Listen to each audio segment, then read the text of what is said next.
Ever get that feeling? Like you're always on the go, always chasing after something. I know what you mean. Yeah, like what if like real peace, true happiness Mm-hmm. was already right here inside us, Yeah. just waiting to be like discovered or uncovered or something. Mm-hmm.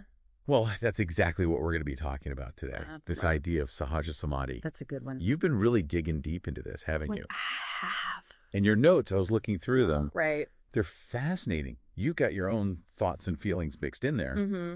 but you're also pulling in some pretty heavy philosophical ideas too. Yeah. So I'm really excited to kind of unpack all this with you today. I too. It's a really fascinating topic, that's for sure.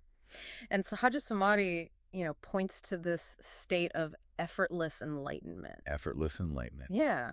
Like this natural kind of unfolding of our true nature. Okay. It's about recognizing that pure consciousness that underlies everything. Not as something that we got to work for, not something that we got to achieve, Right. but something that we already are. No, you even broke down like the actual meaning of Sahaja Samadhi in your notes. I did. You got into the Sanskrit roots, Mm-hmm. Sahaja meaning with or together, Mm-hmm. born or produced by, Right. and Samadhi meaning like complete absorption towards holding something. Exactly. It's like being totally, fully in the moment, but not by forcing it. Okay. Not through effort, but through this natural recognition of who we really are, like deep down. I see.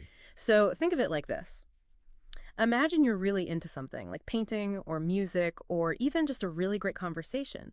You lose track of time, you're not self-conscious anymore. Yeah. It's just pure flow, pure joy. And that feeling, that effortless absorption, Yeah. that's kind of a glimpse into what Sahaja Samadhi is all about. Okay, I'm starting to get it. Now, in your notes, you also mentioned something called Nivikalpa Samadhi. Could you, maybe for people listening who might not know, Sure. could you explain what that is and how it's different? Yeah, absolutely. So Nivikalpa Samadhi is like this deep, deep meditative state where your mind goes completely still, Like quiet.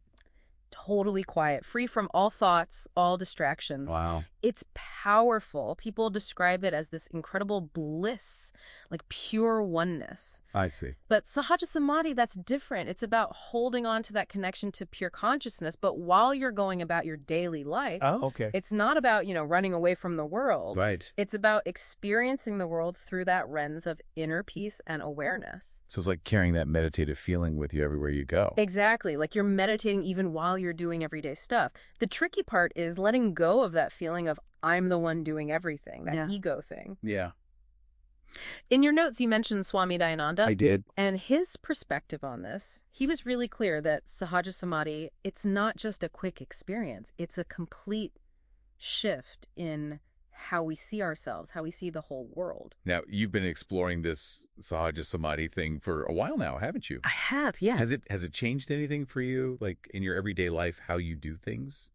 It's definitely a journey. It's ongoing. Yeah. But I do feel a difference. Like I approach things with more lightness, more ease. Interesting. It's not like problems just disappear, but there's this deeper awareness underneath it all, a sense of, I don't know, flow and acceptance. Like you're going with it instead of fighting it. Exactly. And it's made me really appreciate teachers like James Swartz, Ramji. Oh, yeah, you mentioned him in your notes. He was big on this idea that being effortlessly present, it's not something you achieve, it's who we already are. Okay, so it sounds like this is like a whole new way of thinking about things. This recognition it unfolds. It's not something you force, right? It's not about adding something new. I see.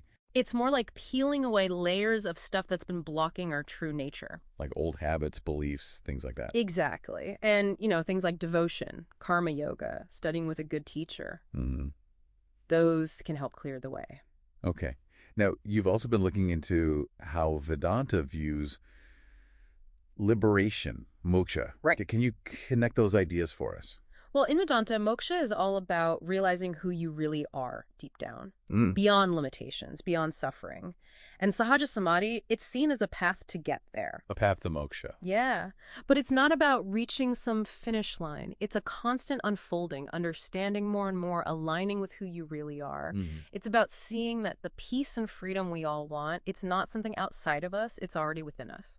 So imagine, what if everything we did, even boring stuff or tough situations, We could do it with this pure awareness, this bliss. Yeah. It's almost like Sahaja Samadhi is asking us to live our whole lives like a meditation, Right. finding that stillness, that connection in every single moment. It's a powerful idea, isn't it? Challenging us to look beyond the limited way we see ourselves. Yeah. And recognize the limitless consciousness that's always there. Wow, that's something to think about. Thanks for joining us on this deep dive. Thanks for having me.